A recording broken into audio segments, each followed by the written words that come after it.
how did Bringing Up Baby come about?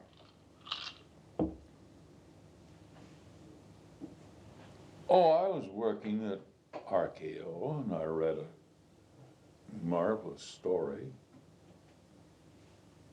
written by, who was the girl in the thing? Well, it was written by Hagar Wilde. Hagar Wilde. And she knew nothing about writing for pictures, so Dudley Nichols came in. And he and Hagar worked together. Mm-hmm. Hagar Wilde was a girl. Yeah. I didn't know that.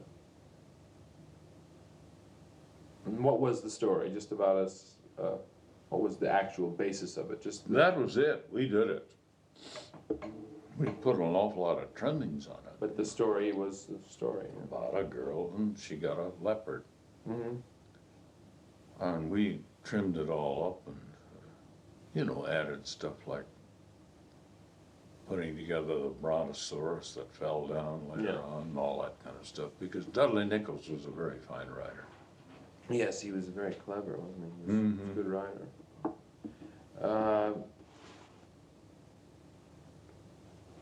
Well, how did the idea evolve that, I mean, basically isn't the story about a guy whose life is pretty antiseptic?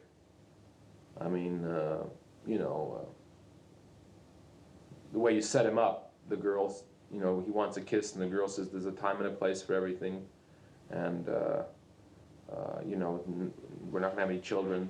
This is our child, meaning the brontosaurus, and so on. And then this wacky girl comes in and destroys everything, but really gives him some fun in his life. Isn't that basically the story? Well, the whole thing is a complete exaggeration, you know, and as a matter of fact, there was nobody in it that was normal. No.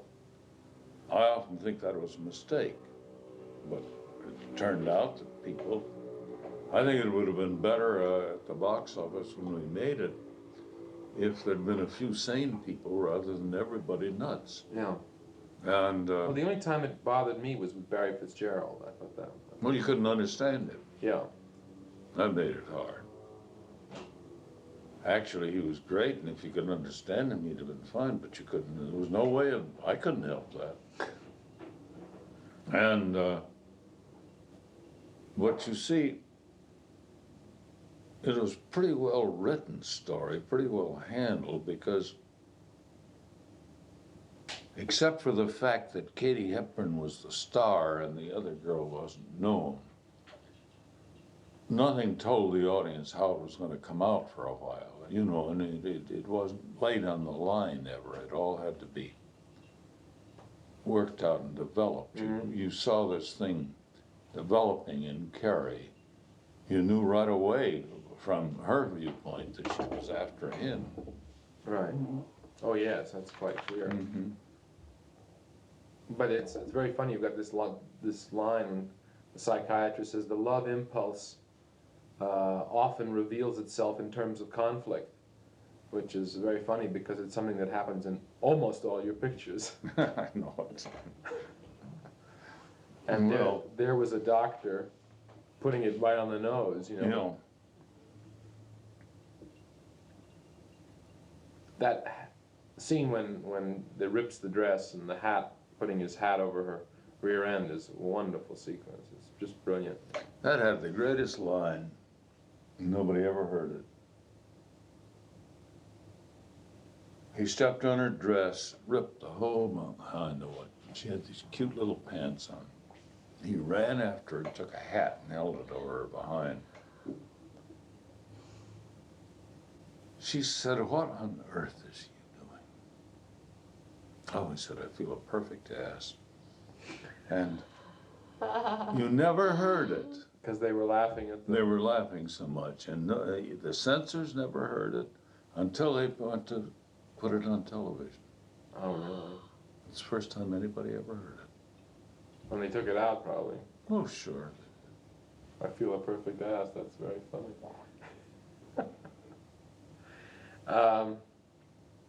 There's a wonderful, one of the best things about the way you make a picture, I think, is that one isn't aware when you're cutting, you know, when you cut from shot to shot, the cutting is hidden so that it isn't disturbing.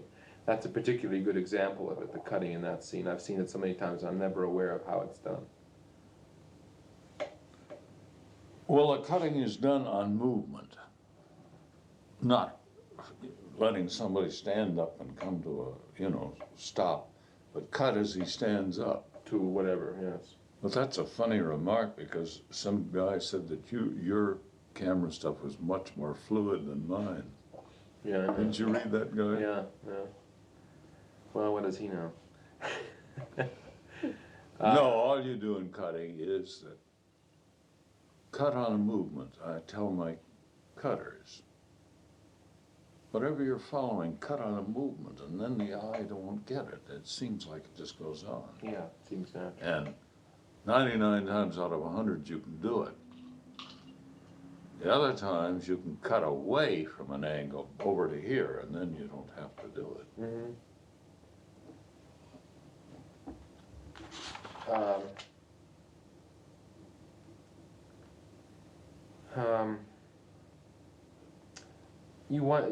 There's a line in there, Carrie says, "I don't want any woman interfering in my affairs."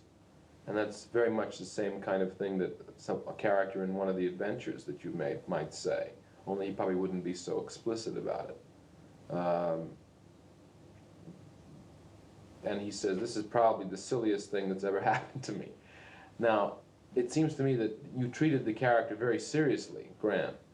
I mean, you didn't play it for comedy. And the trouble was, in other words, it was this very serious thing that was happening to him, only it was funny. You know what I mean? Yeah, well, he was perfectly serious. Yeah. He was so marvelous because he would fall down someplace with her and end up with a fishnet over his face. Yeah. She'd start to laugh, and he'd just, please, He never do a thing about the man. No. That's right. Seems that every time something, when I'm with you, happens to me, he said, which is just the way a guy would think, you know. Yeah. And he didn't have to have funny lines. They just he was just funny. became funny. Yeah. Of course, the pattern is that he becomes more and more infantile in the story, until finally the only way he can deal with it is to stamp on her foot or something, or kick her. No, we always have this thing. When Carrie's doing a scene, I hold up 2 fingers, and that means that he does this thing of, and Yeah. he turns away. Yeah. Trying to get in a word in edgewise. but Yeah, can't when do it. somebody's talking. Yeah. And then he goes again, stamp on a foot, or something. Yeah.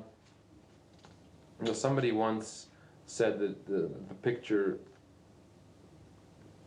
shows the descent of man from down to the primitive animal because of what she puts him through. I don't know. There's been an awful lot read into the picture, but I don't imagine you thought of any of that when you were making it, were you?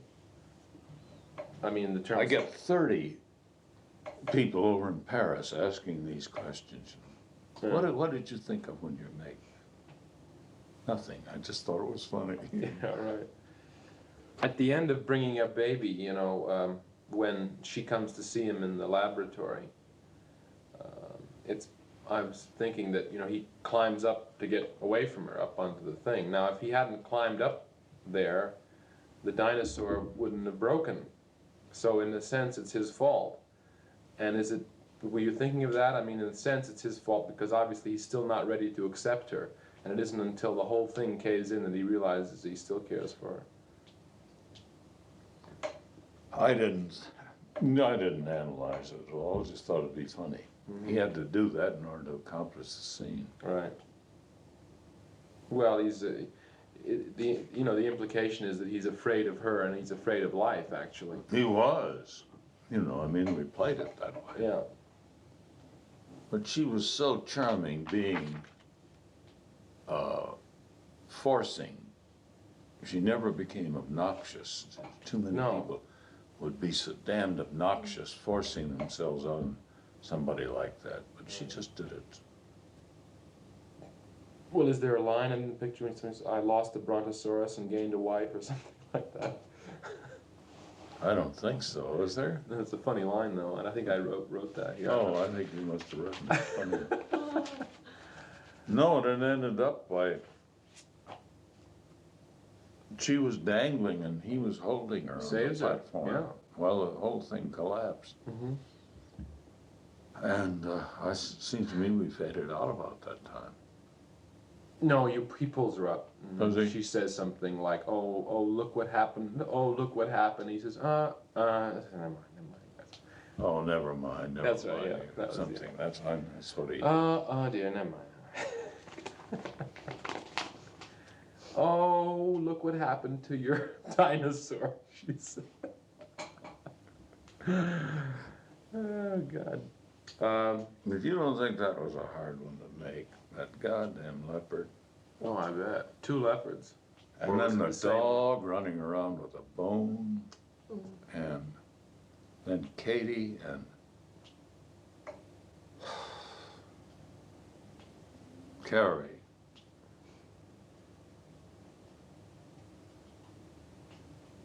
They had a scene of what happened to the bone. It's in the box or something like that. And then they started to laugh. 10 o'clock in the morning, 4 o'clock in the afternoon, we were still trying to make the scene. And I didn't think we were ever going to get the scene made. I tried changing the line, didn't do any good. They'd still laugh at the thing because they just put, Dirty connotations. dirty connotation on it, and they'd go off into peals of laughter.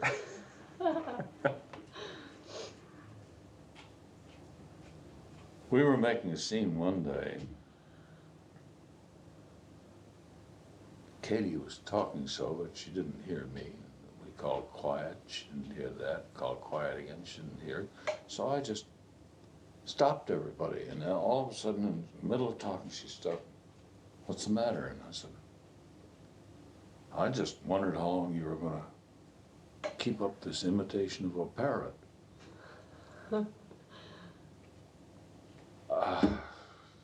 She said, I'd like to talk to you, and she led me around the back.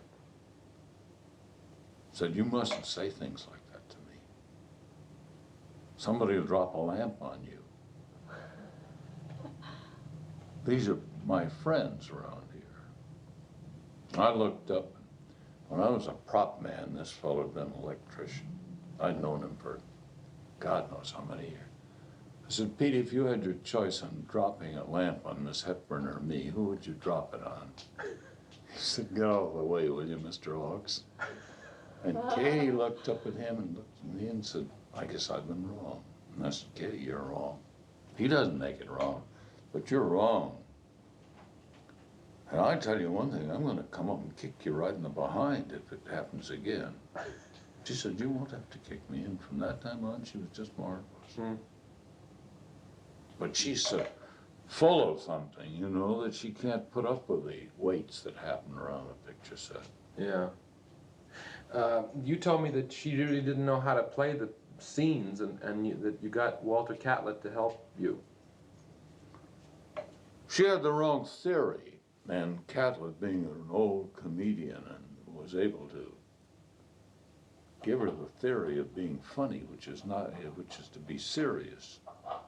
And he showed her very quickly, and she caught on just in a flash, and just apologized and said, when you're playing in a comedy, the whole idea she said, I've never played a comedy before, seems to try to be funny, and she said, I've just found out that you don't try to be funny.